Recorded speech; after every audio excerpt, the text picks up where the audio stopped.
Welcome to Self-Resilient Mind, the podcast where healing meets truth and strength is rebuilt from the inside out.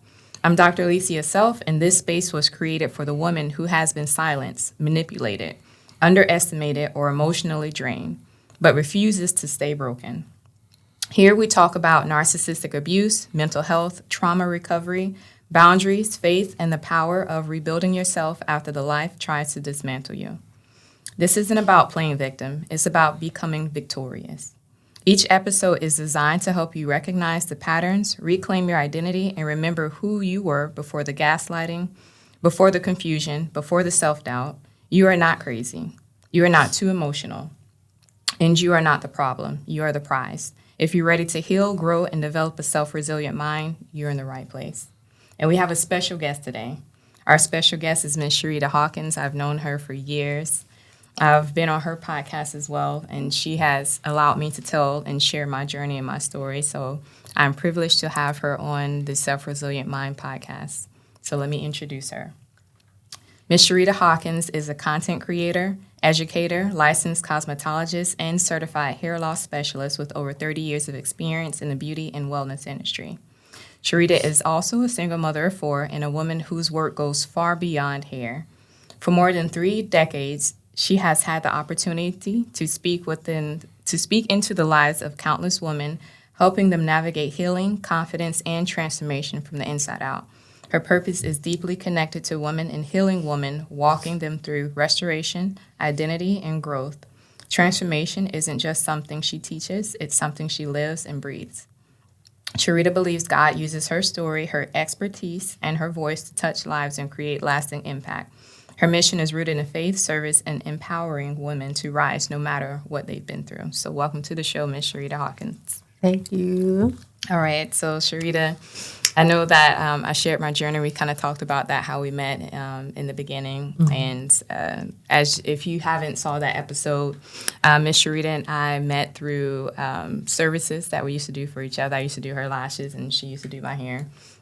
And since then, we've always, remained friends and been able to connect and talk to each other. And she saw my journey and wanted to tell me along the way, hey, I see you, but something's not right, right? And she shared that on the podcast of her episode. So go ahead and watch that, too, if you haven't. We're supporting each other. So her podcast is Bruised but Not Broken, and you'll hear some of her social channels toward the end. But I want to dive in, Sharita, so that you can, start telling your story. I've seen you become resilient over the years, and that's what this podcast is all about. Just how did you build yourself back up? So I want to start with, what initially happened to where you felt broken. Is there a relationship that you were in that kind of broke you to where you weren't able to, get back up initially, but eventually regain that resilience? Well, Alicia, it started a long time ago when I first left home and, just getting into relationships with, it's not one relationship, it was many relationships, and really just losing myself along the way, getting with the wrong men, having low self-esteem, just trying to fit myself into someone else's world, shrink myself into someone else's world. Long story short, just not healing properly and just broken. And it just went from there. Just unhealed, just being insecure. And I found myself just really stuck in that cycle of wanting to be loved, trying to do things that, didn't please me to please them. And I think I just kind of made myself vulnerable to predators. How old were you when you first, if you don't mind, had your first relationship to where you kind of felt, out of place? My first relationship, let me see when I felt out of place, because my first relationship was not a toxic relationship. I was at the age of 21 when I entered my first, about 21 when I entered my first toxic relationship. And that went on for almost 12 years. That after a couple of times of seeing him and interacting with him, I noticed that, he liked to play rough. We would do like all these different wrestling moves and just like, playing. Mm-hmm. And one thing led to another, and I just started seeing that he started shifting. His attitude started shifting. He was very controlling. And I realized that I was like, I had entered something that I shouldn't have entered. And from that But point, how did you know that you shouldn't have entered that relationship? Like, what key facts gave you that? so it was just a feeling. You know, the best way I can explain it is that the joke was on me. Every time every time I came around, and this is weird, but he always hung around a lot of guys, and most of the time I was the only girl that was in the space. And you know, back in the day, let's just be real, I didn't deal with good guys. I come from a good background, but I like the bad guys. Yeah, that's It was typical. fun, you know. So I thought, and you know, I wasn't really interested. I started drinking more. I started being introduced to smoking and doing different things that I wasn't used, and it was fun for me. But I just noticed that the joke was always on me, kind of thing. It was like inappropriate things going on, and I just know that when he, you know, shoved me and I'm like, this not normal. My brothers don't even wrestle with me like this. This is something different. I didn't know quite at the time exactly what it was, but I knew that no, this is not right. You know, he just like he didn't have a lot of emotions. He was not emotionally connected, but only connected on a good time, if you will. Okay. You know, like in the bedroom. You know, we can always connect in those areas or when we're going out but he didn't have emotional connection. It was just very immature. And I didn't see that. I think what drew me to him is something that my daddy did all the time, work hard. He had money. He worked hard. Was he a bit older than you? No, not really. Maybe like a year older than me, Okay. but not very much. And he had swag. My daddy got Okay. swag Okay. too. Okay. So you're drawn to that. Okay. Drawn to that and nice cars, just nice things. You know, not that I was a gold digger because I never asked him for a dime of it, but it just that's what drew me in. Okay. And yeah, maybe like 10 months in, You started seeing some signs. he started putting his hands on me, Okay. slapping me, doing different stuff like that. And I remember the first time he did it, the feeling that went through me, I just felt like it just hurt me so bad. But I always wanted to know, like thinking about it, reflecting back on it, like why didn't it hurt me bad enough to never go back? And that's what I still have a hard time just understanding. I know I was broken then. I didn't know. I mean, you were in your 20s. I was in my 20s. I was very young, very naive, very gullible. And I just kept going back. And I think the type of fear that he instilled in me earlier on, it just kept me on the string. It kept me on the string, and I was being controlled. What type of Mentally. fear do you think he kind of instilled in you? Well, I think that it was just the fact that I was always afraid of his hand again. Okay. You know, like looking at me, questioning me, asking me all these different questions, being interrogated. I didn't like that feeling. I always felt like I was in trouble when I was around him. I always felt like I was in trouble. It was so bad until when we did disconnect and we weren't around each other. When I was on my way to see him or when I was on my way home, you know, when we lived together, my body and my mind started going. I started having panic attacks leading up to me getting there. And I was like, "What's going on? Are you tripping?" Like, you know, I didn't understand. I was experiencing panic attacks, but my body was responding to, you know, the toxic stuff that he was putting out. And I don't know. It was just a real dark place, you know. I mean, he never told me that he loved me, even if he was lying. I never heard that. I never. So, what would your self today? What would you say today, knowing that you went through those things? What would you say to your younger self? Never been asked that question. I'll say, run, girl, run. As fast as you can, right? Run, Forrest run, Gump. girl, run. Because this is bad trouble. But yeah, I would tell somebody else that when you see those signs, get rid of them. Get rid of them. They don't even love themselves. You know, and honestly, like when we accept stuff like that, that's what I, would say to myself. Like, you're better than that. You don't deserve this.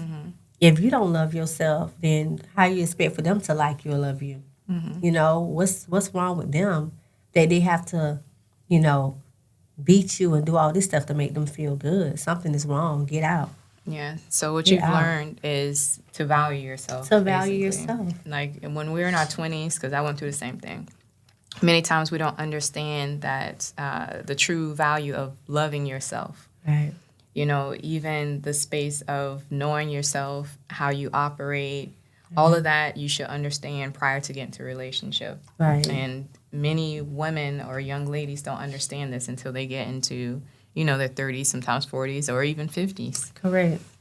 So it's good that you learned that valuable lesson then. And it took a very long time. I didn't really realize, and not to put my parents in it, but just to shine a little light on it. A lot of times, fathers are busy working. They are busy just taking care of the household. We was like a house of 7. So my daddy worked really hard. And him loving me was not a question because I know that he loved me, took care of me well. But I realized that I was going through these things, and I was after I had lost this individual that I was dealing with, I was about to marry, he passed away. But during that process, I was like, Lord, what's going on with me? I realized that I started self-reflecting. I started just going back. And I realized that my daddy, he didn't tell me that he loved me very often. So that type of stuff wasn't instilled in me as from a male. So sometimes you just kind of go out looking for it in the wrong places and not really realizing that that's what you're doing. You think you're just having a good time. But one thing that I realized is that my father showed me how to work hard, by watching him. And so I work hard. We have the same thing going on. And I reward the person that I deal with servantry and in doing things because that's what made me happy. So that is what I started doing. You reciprocated what you wanted. Really. And so it comes off as buying love. And really, I didn't feel like I was buying love. It's just my love language. But it just has to be given to the right person. And I just was in that cycle. And I'm like, why were you doing that for someone? They didn't deserve that. But I learned that from my father, And did you have any other male figures? Yeah, my brothers. But they kind of like, they were the same like my father. You know what I mean? That was the male figure in their life. So you kind of learned that to give that to your, okay. So basically when somebody comes in your life and you have that, it's almost like it doesn't require, like, what was in me should have said, this man, is not telling you he loved you. That should have been a problem, like the affection part. But it didn't bother me because I wasn't used to it anyway. So it was like normal. So it's easy for those things to fly over my head looking back at it. I thought it was normal. Gotcha. Yeah. So throughout the years then, when you got to that point of actually realizing that wasn't normal, how did you feel? Like, was just a light bulb went off? So a light bulb went off, but can I tell you that I still didn't do nothing about it? Because I was just in that cycle. Yeah. It was just like you have to have courage to be able to do different things. When you're stuck in the cycle, sometimes you don't have the courage, to do what you need to do. You might feel that, for me, I felt that, it's better. You know how they say it's cheaper to keep it? It was just, I just didn't feel like I didn't have the confidence that I needed, contrary to what most people thought. Because let's be honest, we being on the podcast, let's just keep it real. The guy, you know how it is when you love somebody, well, you think you're loving somebody, and the person that you love is telling you everything negative about yourself behind closed doors. They're telling you different things to hurt you. They're talking underneath your clothes. They're doing it only, to gain control, of course, and to just, devalue you and make you. It's a So control behind mechanism. closed doors, he was Correct. telling you, okay. Different things that, and I believed him because it was Why coming wouldn't from you thought he was coming from a good space, Right. Because you were with him, right. But and it took years for me to get out of that cycle. So when I look at women today and I see, that triggers me. When I see they're accepting a lot of things that they shouldn't be accepting, I understand why they are. 'Cause they don't love themselves. Yeah, they believe in what they're saying. They believe in it. Nobody's not gonna want you. You got these kids. Somebody don't want you. You skinny. You don't have a body like that. But in our mind, ding, ding, ding, you with me. You about to Exactly. lose it. Exactly. I can't get out your, Exactly. out your space without you always on my line. So, that's what should come to our mind. But then it's just like a stronghold that is in your mind and you actually believe it. And so, yeah. Yeah, I believed it. Yeah. But, Back in the day, because you know? it's your partner. You think, the person that you're spending all this time with, your life partner, the one who you think, you're going to marry or if you marry, that they're going to tell you the truth about certain things. Yeah. But in all honesty, many times they're trying to break you down. So for one, you can't go to anyone else Right. or even look anyone else's way because they want you all to themselves. Right. Or they don't want you to build that self-confidence up to where, you just realize that they're just telling a lie. Yeah. They see stuff in us that we don't even see in ourselves. And they do that to keep us from seeing it and from, just keeping us low in a low space. And because they're intimidated. Because when we think about it, they're attracted to something. They was attracted to something when they first got with us, when they pursued us. And it's like, going back, you believe them because they don't always tell you bad things. In the beginning, they told you everything good. You're beautiful. You're different. And they wasn't lying. That's what they saw. But when you start getting too bright, or other people, and that was another thing. I always have a big personality. You know me. I talk to everybody. I have, and that was a thing. That's when I knew. Just jogging my memory back. You had me around this space with all of these guys, your friends. So surely you should trust them enough to be around me. So if they're a friend of yours, they're a friend of mine. But at the time, I didn't realize the boundaries when it comes down as it relates to being in a relationship and not, being too friendly to other men. Right. I get it. It's a respect thing. However, that's what I was used to.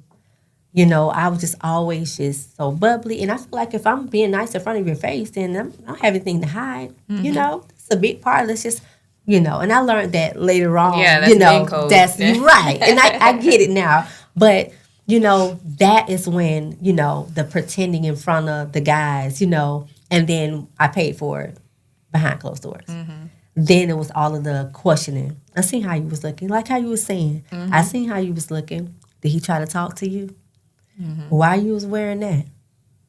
All of the question. I'm like, okay, this is a little weird. At first, it's kind of cute. Let's just be real, because you're thinking that they're being protective, but they're not being protective. They're really like it's a little subtle things that they're doing leading up to the real anger. You know what I mean? And yeah, that's when that was one of the things that I can remember that made me feel like, okay, this ain't no game. He's for real. And I guess they act out upon that. Right. Eventually, as all that starts building up, they're going to act out. Yep. And that's what happened. So, yeah. I hope I didn't throw you off. No. Because it's so much, but yeah. No, we're going to break it all down because I want to get to a point. So we're going to build up to that. Okay. But for us, that relationship, so the relationship after that. Right. Okay. And I heard that you said that you didn't learn your lesson still. Right. At that point. So what happened with the next relationship? So it was a few different shebangs leading up to the big one. Just fast forwarding. I went through, let's just sum it up like this, because we'll be here all day. I went through a lot of broken consciousness, and it caused me to end myself up, in relationships that I shouldn't have been in. I wasted a lot of time in so-called situationships, as they weren't relationships. I was a lot of time, a lot of effort, mental, just lost everything, okay? And starting from that point, let's back up. Let's back up for where it started. My first relationship, my puppy love, met him, moved out of the house at the age of 18. Didn't have to move. I left the house because just wanted to be closer to, make a space for him. Had a child.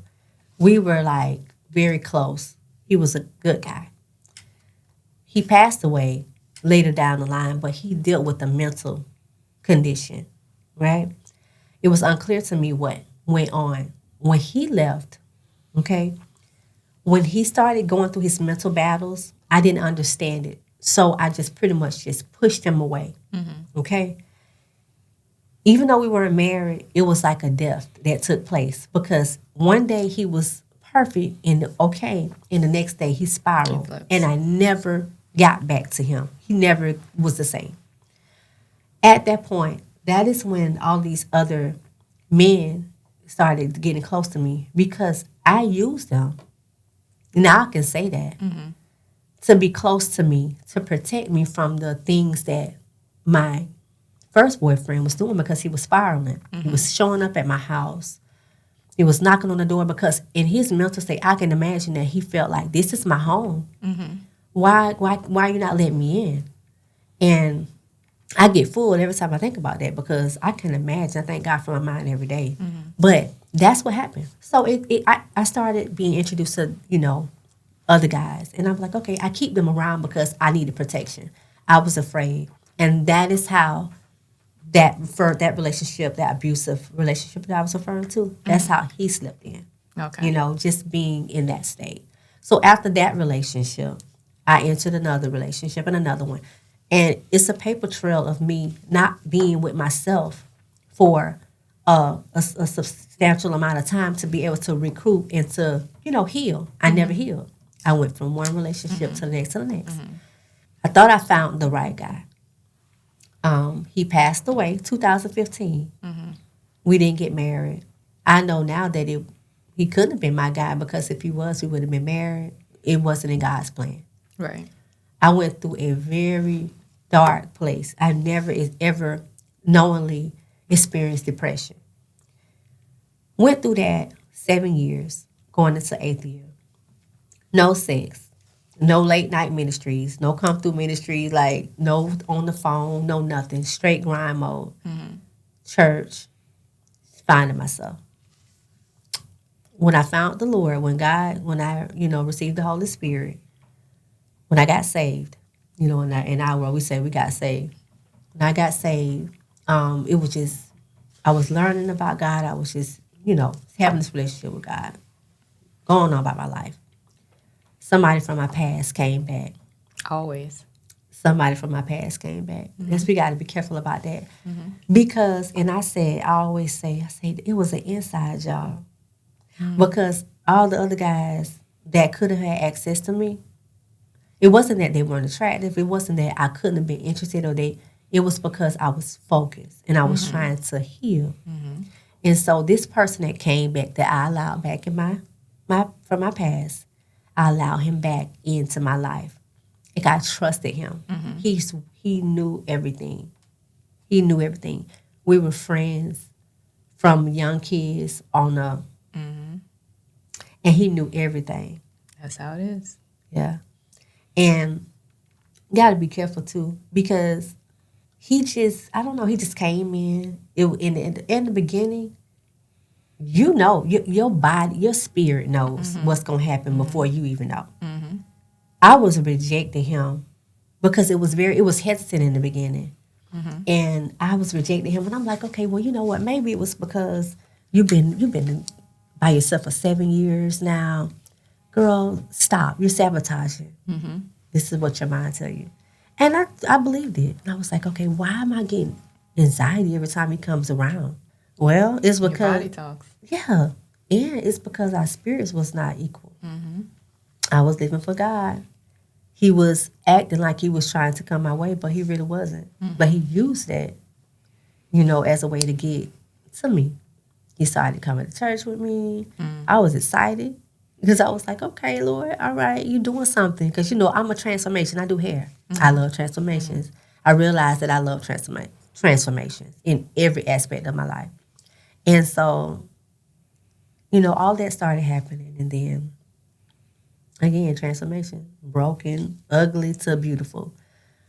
I seen, and, I know now that I've always been a wife. But I just realized that about a couple of months ago, I lost myself. When I first came off the porch, I had wifely qualities out of the door because From that's the last relationship? from For the the previous? from the previous. Just ever since I was able to get in a relationship, from a young girl, I've always had wife quality, and I knew that then, but I didn't put a name on it. And a couple of months ago, I said, you know what? You lost yourself because you diminished yourself to fit in everybody else's world. And now you don't even know I didn't know who I was. I was accepting so low quality stuff. And I don't understand. It's almost like a veil was lifted off my eyes. Was that with him? With Your him, friend? With Did he reveal that veil? With the last guy? No, the friend that you're talking about. Did he reveal that veil when you were with him? Oh yeah. I knew it then. We were on our way on a little date. And I was driving and I felt like one of the worst anxiety attacks that could happen to you happened to me, and it's almost like I wanted to open the door and jump out the car while I was driving. And I realized, okay, I said, God, this is discernment. Now, I know that now, but then I didn't understand what was going on. I was feeling what he was feeling, and God was just trying to talk to me all along, and I was just ignoring. I was like, no, you just tripping. You haven't been in the car with a guy in a long time. You just, get over it. All these things kept happening leading up to me really knowing. And then the Lord said, okay, that's not enough. I'm just going to tell you, don't go back. I heard that loud and clear. I was sitting in my house because he had, everything was going on strong. And then all of a sudden, I didn't hear from him for like a day or two. And this was a friend? This was This was the guy? The guy friend. Okay. I said friend. This was the friend that was, and I was saying we were friends from youth. And this is the guy that I let back in my life. Right. Okay. Yeah, so, he ghosted me and did all this stuff. And I was like, okay, something ain't right. And I was in my feelings. I was like, well, what happened? Everything was just good, da da da da. You thought it was good? Yeah, I thought it was good. And the Holy Spirit say, don't go back. I was sitting right on my couch. And I heard it. I was like, okay, God. I was upset. So I was like on God's side, like, yep, I ain't going back. But when he came back and wooed me back in with his old slick talk and your flesh, okay? And something else happened again, and I heard it again and said, don't go back. And I disobeyed what I heard. And that's when all heck broke loose in my life.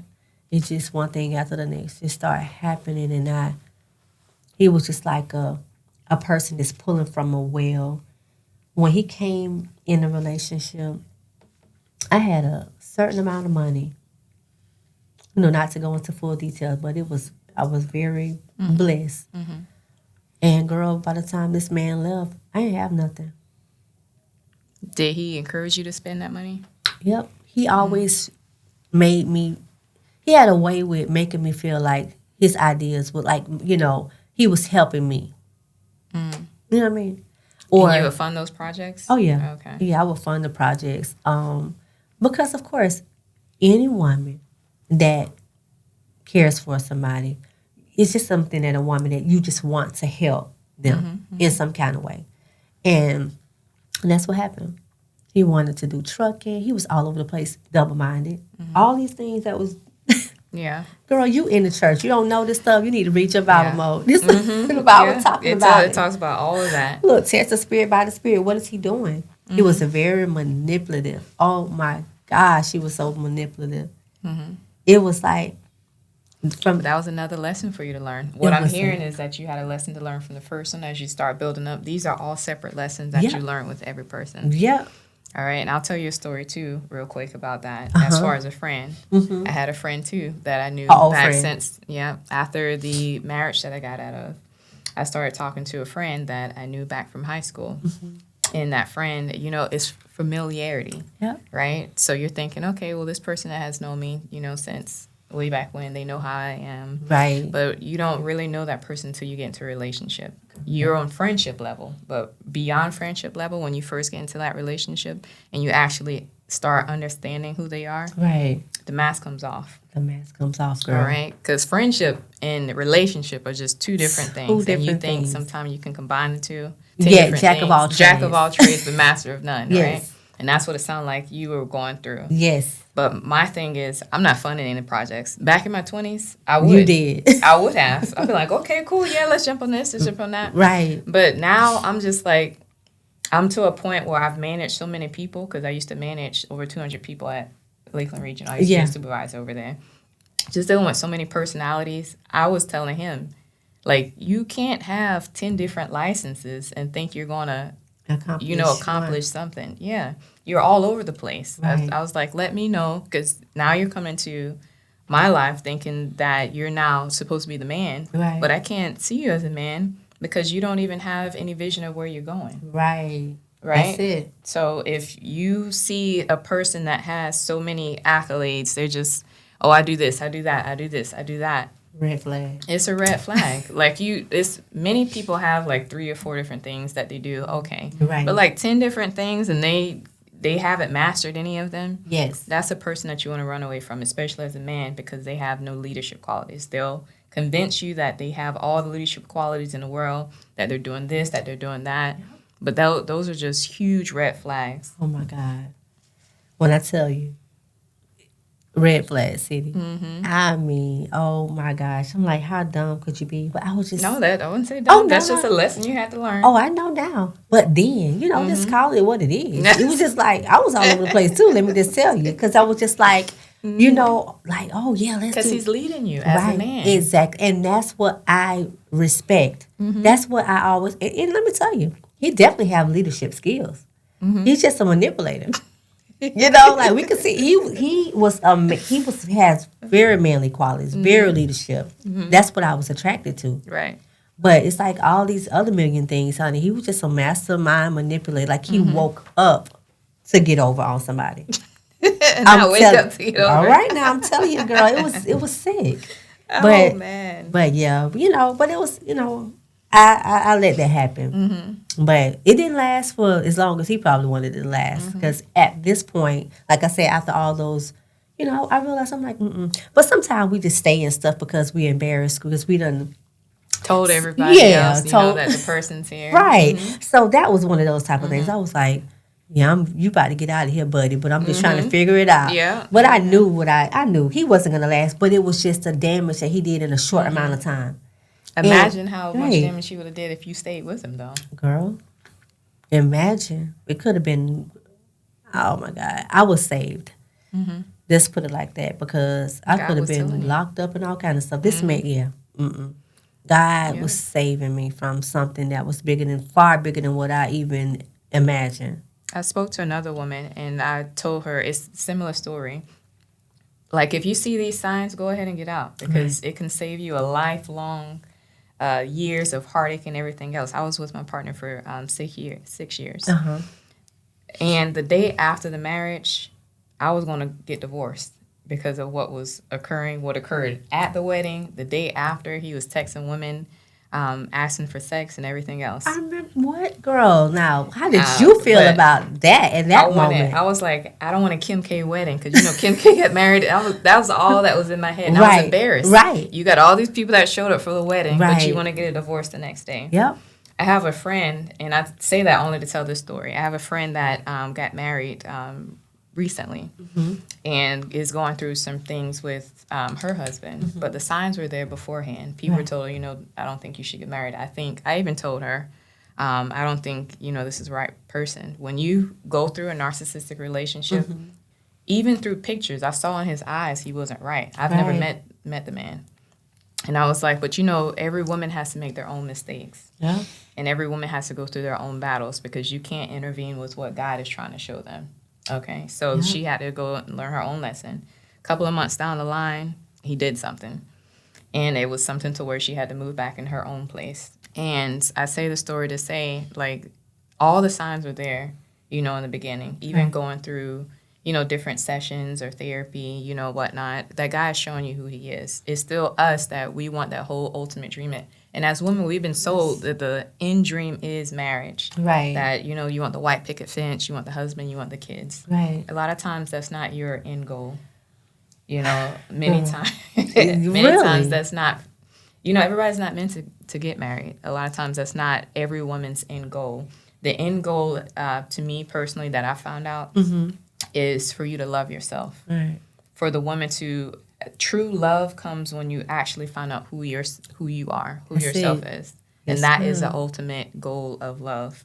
In the Bible, it doesn't say everybody go out and go find a man, go get married. Right. It talks about knowing yourself, right? Loving, right? Being kind. It even references different stories we can learn from as women, but because we're not educated either to, read up on some of these stories. Educate ourselves. We have to educate ourselves first, and then we have to love ourselves, from the education. Right. But it's going back to your story, it sounds like you had different stories or different lessons that you had to learn from each person, which built up to the resilient person that you are today. Right. Right. Right. Yes, but I'm going to just tell you, like, honestly, like, heal. That's my thing, like healing. Like, I'm still going through it now. Like, it feels so good. Don't I look better, girl? Yeah. I feel better. Good. I do. I'm serious. Like, I'm say that in a joking way, but I'm so serious. No, you because do. I And happier. I was like, happiness starts within, and I don't know. I didn't have money to go to counsel or anything, so my counselor was this one. I was like, Lord, you got to lead me. You got to help me. I need your help. Like, I need your help. I was in a mental place. I don't know. There are different type of people that come in your life that take every time, they will take something from you. And this one was trying to take my mind, my mental. I have never been through nothing like that before, girl. So where, like, even the guy that I told you that was abusive like that, it was, my mental was not, it was my feelings, my, but your mental, that was something. I went through something. I don't know what that was. But I'm just so happy that, you know what I'm saying? You kind of came out of it. Right. If you don't, it will change you so much to where sometimes women get into relationships and it changes them to where now you have a mental disorder. Right. Because they done put something on you. Like, say, everything's spiritual and physical. Girl, when I'm telling you, that's what was. I never said it out my mouth, but I was like, God, what is this? Like, I had to plead and pray with God. Like, Lord, I'm talking about warfare prayer. I need people to come lay hands on me. My pastor, he was Pastor Clayton Coward. He is very special, man of God, and I learned so much from him. I learned how to pray. I didn't know how to pray, and sometimes we're just praying, but prayer is essential. It's just like you have to do it the correct way. And, I just learned so much. And that was a help for me to get my mental together, But, yeah, I just petitioned God. And that was my whole thing. I don't do nothing that I do without God. Like, I know people feel like, you're too spiritual, but nothing that I do, everything that I do, it has not always been like this. But I've always known God, and I've always had some type of relationship with God. But I learned to really have a relationship with God. I learned that I had a lot of idols unknowingly. I didn't know that. I didn't know nothing about idol worship. Yeah. I was literally having idol worship. When you hear people talk about Jezebel and Ahab, that's right.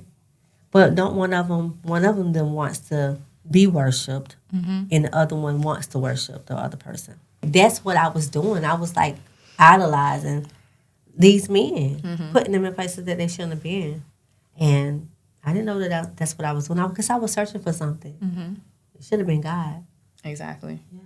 But so all these lessons that you learned, right? We're building up to your ultimate, your grand story here. So your last relationship, the very last one, what happened with that relationship? What part? That's the guy, the one that came in. Oh, the friend? That was the very last one? That was the very last one that did all of the damage. Okay. So tell me, let's dive more into that because I know that one's the heaviest story that you want to talk about. So with that guy, with him, I know you said you hit rock bottom. Mm-hmm. How did that affect you, your life, your kids? How did you find yourself kind of digging out of that scenario? Well, let me just say this. It affected everybody around me because people didn't know what I was going through. Mm-hmm. It was like, what's going on with Sharita? She's not coming around the family. She's dressing different. She's doing all these different things. She's being late from work all the time. I'm sorry, guys. My allergies are horrible. Being a business owner, being late, double booking. I showed up. I wasn't showing up like myself. Mm-hmm. And it was because I was like mentally like tapped. Mm-hmm. I was mentally tapped. My money, my finances were like tapped. My children was noticing behaviors that weren't normal, mm-hmm. and they were acting out. Mm-hmm. My youngest daughter, she acted out really bad one day, and I realized that this is enough. This got to stop. Because was he still in your life then, or this is after? Okay. He was still in my life. Okay. And they saw what I didn't see. Mm-hmm. You know how they say, stuff for close up. But they saw what I didn't see, and it was like, Mama, you changing. Mm. You let this man come in and do this, and this, and, I don't trust him. My youngest baby, she didn't trust him. Mm-hmm. And babies will tell you. She said it, and mm-hmm. she was right. My oldest daughter, she didn't trust him. Mm-hmm. They never disrespected him, mm-hmm. but they didn't trust him. And those were like private conversations. Mm-hmm. And I knew what they said was true. But me being the mom and the superior, the one that they looked up to, I couldn't really just like, I should have humbled myself and say, you know what, Mommy, you're valid. What you're saying is very mm-hmm. valid, and Mommy going to work on it. But I didn't. And my parents, I know they were concerned. It had got to a point to where some of my clients were, that I kind of, one that we share, mm-hmm. Miss mm-hmm. K. We used to talk, and, they just noticed. Mm-hmm. They're around me all these years, mm-hmm. and they just noticed something is off. Mm-hmm.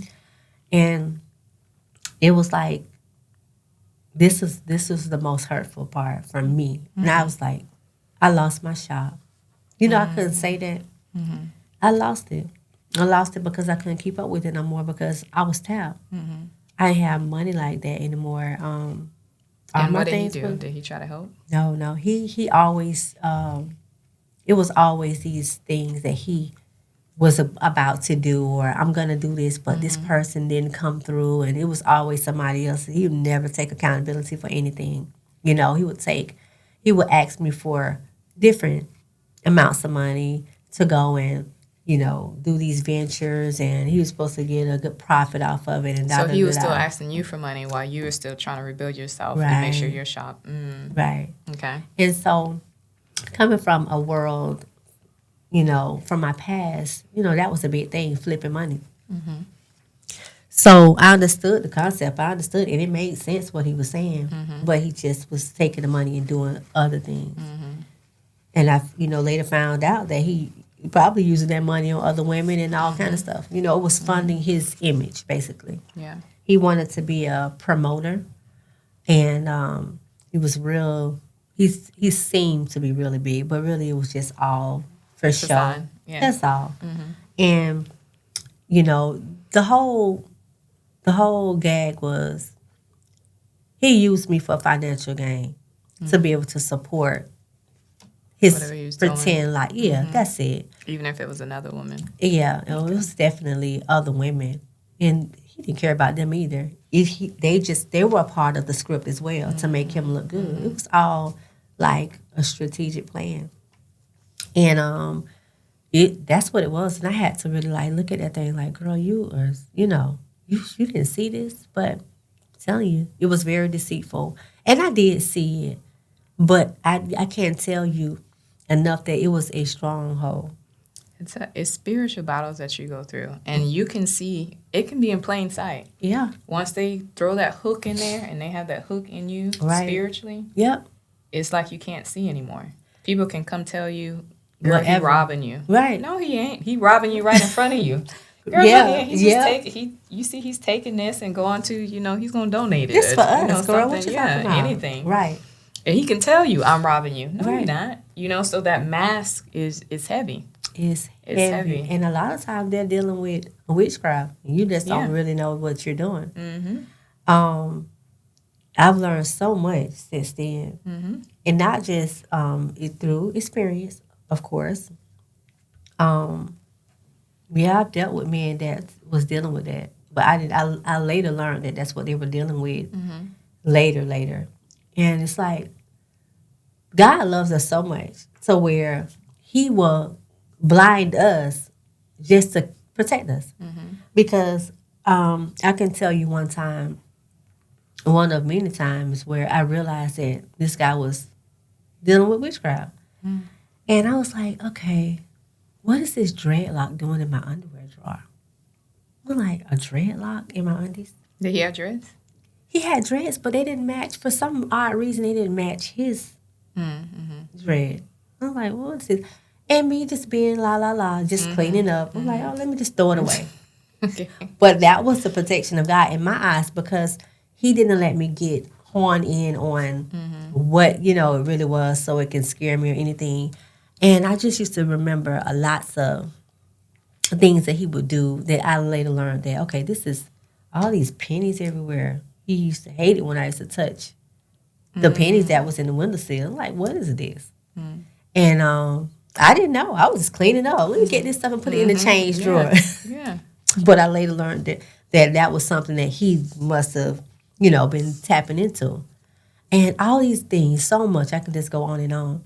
But, sometimes our bodies and, us swapping sex, that God is a covenant that was supposed to be between two people in marriage, that we give ourselves prematurely in relationships and we do covenants with them unknowingly. Yeah. Who knew about a covenant? We just knew about a good time in the bedroom. Yeah. We didn't know that we were doing. Exactly. You know what I'm saying? Glad you said that. And it's like, in these things, you're allowing these things to have access to you, legal access to you. And I did not understand that, though, that soul tie was it was so intensified for me. I don't know about for you, but it was so intense. Yeah, he was dealing with a lot of things. And it was revealed later on in my life that, not specifics, and through the Holy Spirit, I feel like the Holy Spirit will always lead and guide you. It's true. It will always lead and guide you. And I realized that God dealt with me on a different discerning way. I always knew things, I always felt things, but I just couldn't put my finger on them. And I was like, he's just weird. And I remember the first time that I seen a demon. It was in him. His eyes just was black. Okay? I was being choked so bad until the guys that were around him, the only thing I can remember is, I couldn't see no more. My vision was blurred. My hearing was like far away. And I remember hearing his cousin. So there was men watching him do it. Oh my God. It was such that he had such a strong hold on everybody that he was around. It's almost like they were afraid of him. That's how I felt. I felt like, what men are y'all to watch me be beat? But the first thing that they would say is, man, that's not my business. That's a coward. Yeah. That's a coward. Because for you to watch a woman, look, you see how petite I am, be beat, drugged, whatever, all kind of stuff. And y'all never did nothing. And I can't respect a man like that. It was just real bad. Yeah. But that time when I was being choked, out of many times, I seen that demon in him. It was crazy. And he choked me so bad. It was that spirit that didn't like what was that me. And the guy got dirty dishwater. And I remember feeling, because I didn't see anything, feeling water just all over my face. Dirty dishwater? He panicked because they seen me going out.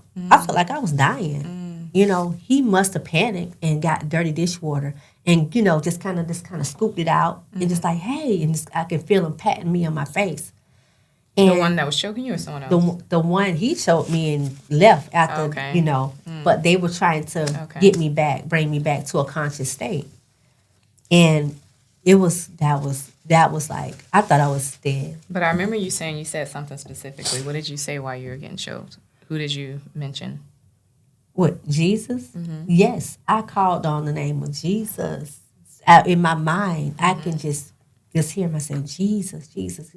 Couldn't say it verbally, but I was just calling. And the Lord stopped him. That was this time. The last time, because he was faced with 15 to 20 years, I don't want to lie. And I remember the state, they were asking me, do you want, we'll push for X amount of years. I'm like, I don't want him to get all that time. I want God to deal with him. I don't want to be the one to have that type of power no, I don't want to have anything to do with that. I want God to deal with him. But yeah, it was Jesus that really like broke up that. The name of Jesus is so powerful. It's just powerful.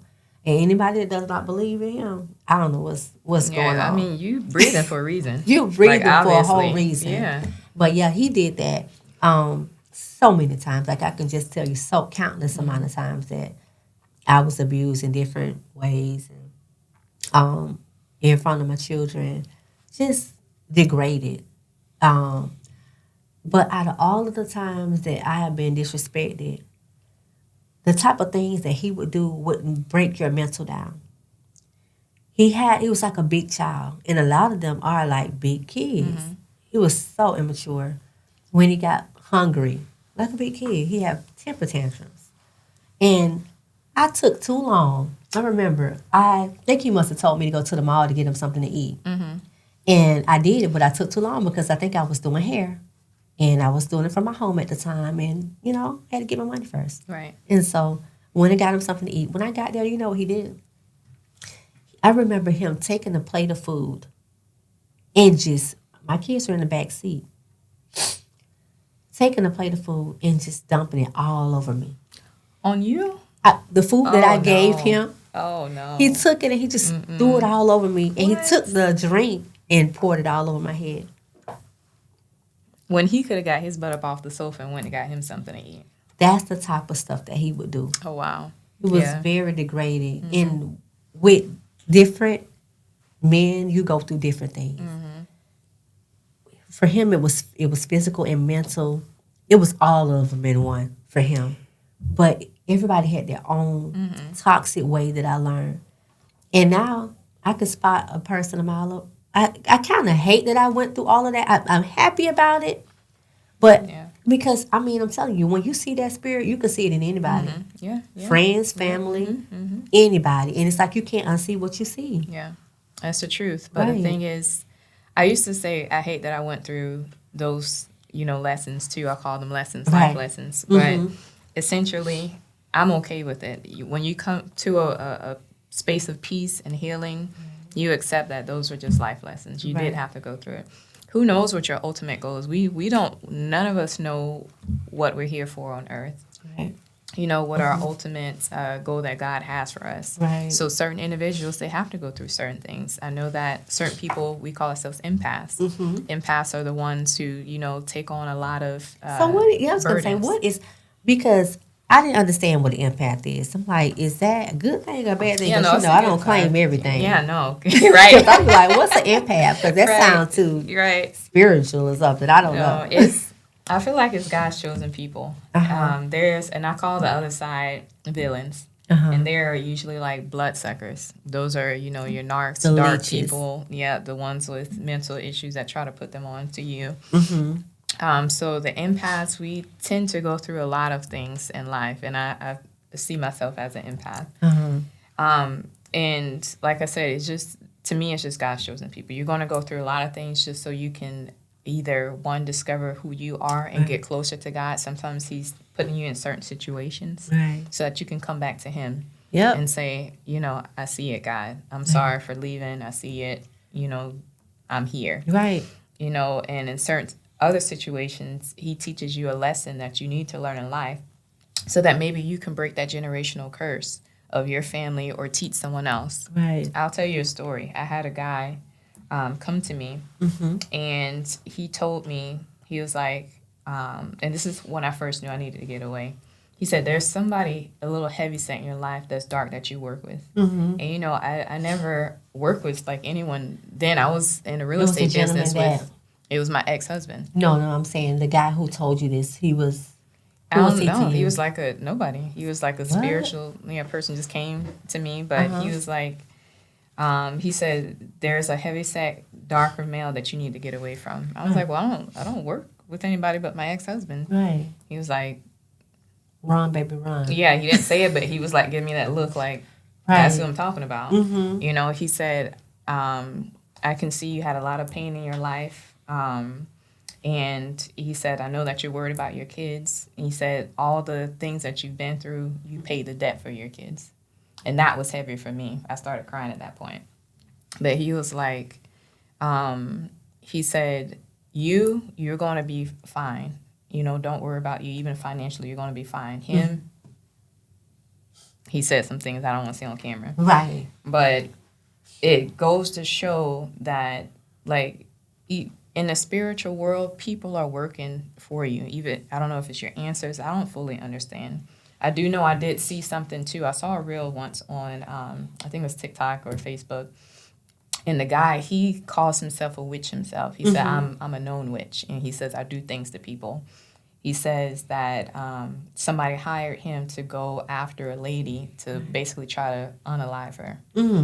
And he said he tried several times, but he finally came back to the person who hired him and said, I'm sorry, but whoever's over her said, I can't touch her. So that's the Holy Spirit.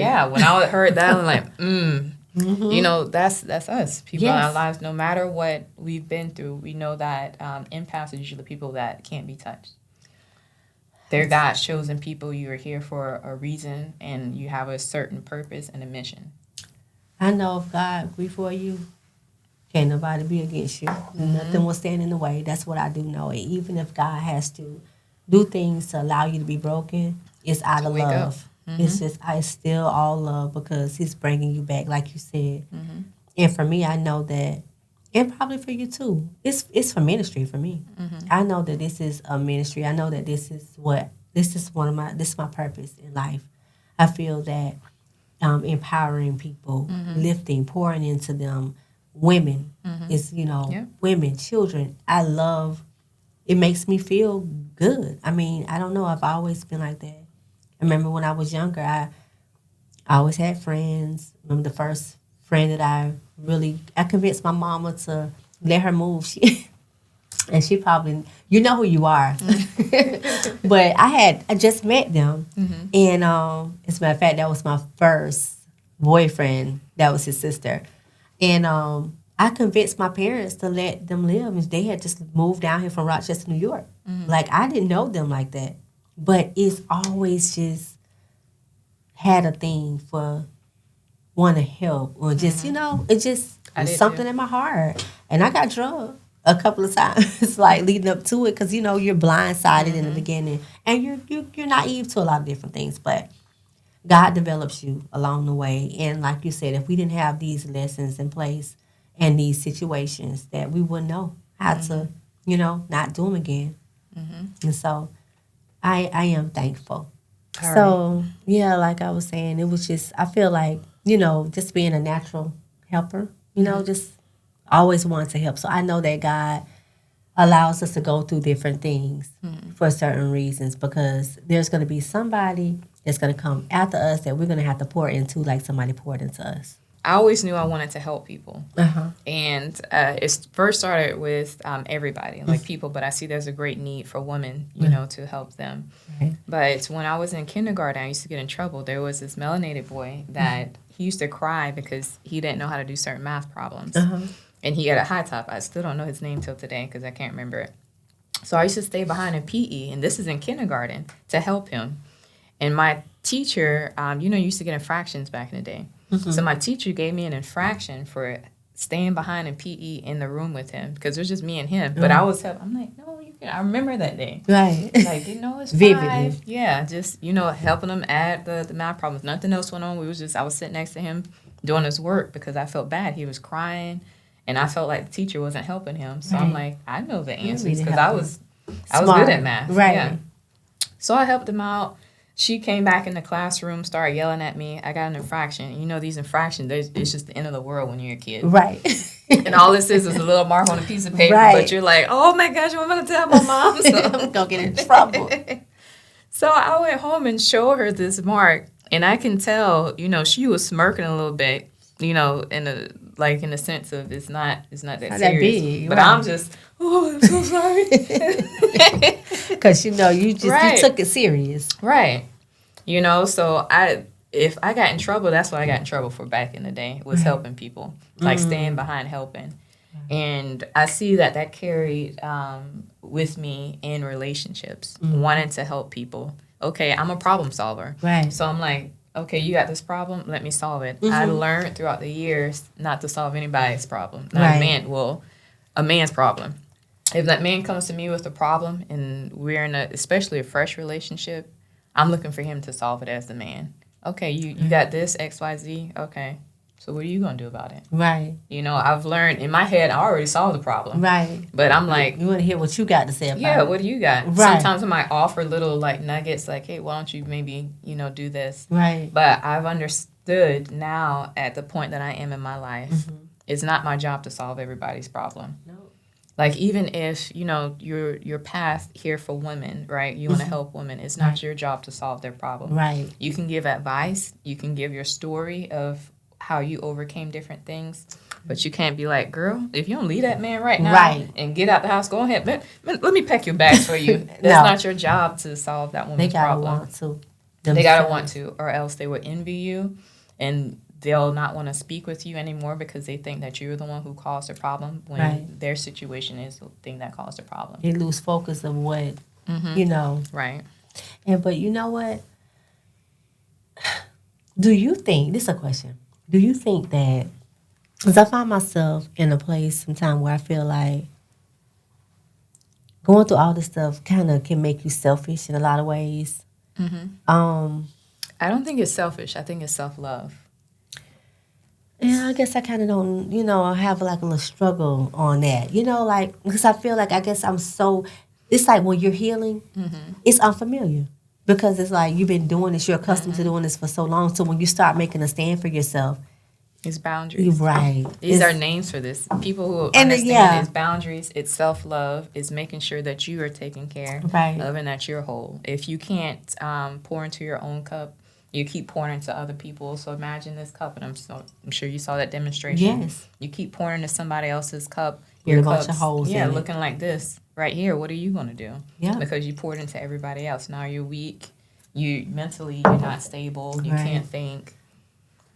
I found myself in that place too, and that was another thing. It's all a part of healing. You know, just like, okay, why do I feel so bad when I'm standing up for myself? Why do I feel, you know, when you say no? When I started saying no, I used to be no, then I would be kind of hesitant, or I would have to turn away so that I can stand on business. Whatever it took, I learned that. But I'm like, why does it feel so hard to say no? Because that's not your character. You want to help people, but in this world, there's a lot of people here to manipulate you. Right. And to take advantage of you. So you have to protect yourself in your heart. It's okay to say yes to certain things, but for sure, if it doesn't align with what you're doing or what you need to do, or you don't feel right in your spirit, it's okay to say no. Girl, I think I do it too good now. That's why I say you feel selfish. Because when I tell you it's no, no, with the not, I mean pleasantly no, and I feel so good about saying no. Right. But I struggled with that for a while. So, and I really feel like off the topic, but on the topic, with all of the things that we just talked about, we got to do some type of another segment where we talk about after the breakups, after all of the trauma and the toxicity, what does that look like moving forward?